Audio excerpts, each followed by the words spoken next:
Mga anak, pwede na umuwi. Di na dadatingin si ma'am. Hala, sabi Nino. Sabi ko, Ay, sorry, Nay. period. Nakpaabot ng vape ko. Here, Nay. Ate, tara na, te. Ate, baka mahuli tayo ni Nay. Ay!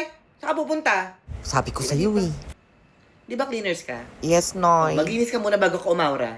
Sorry, Nay. Talaga?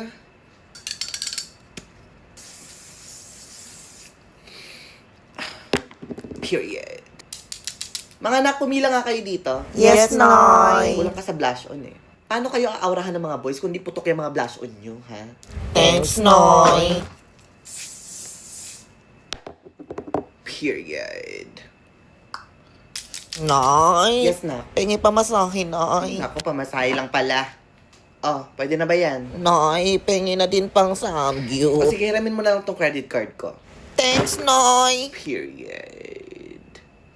Okay na ba? Malinis na ba? Yes, Nay.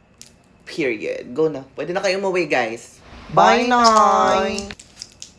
Oh, nasaan yung mga kaklase mo? Hi, ma'am. Nasaan yung mga kaklase mo? Pinauwi ko na, ma'am. Ha? Bakit mo pinauwi? Sorry, ma'am. Late na kasi kayo ng 15 minutes. Period. Bawi ka na lang bukas, ma'am. Ayos ka, mas marunong ka pa sa teacher. Period. Bye, Nay.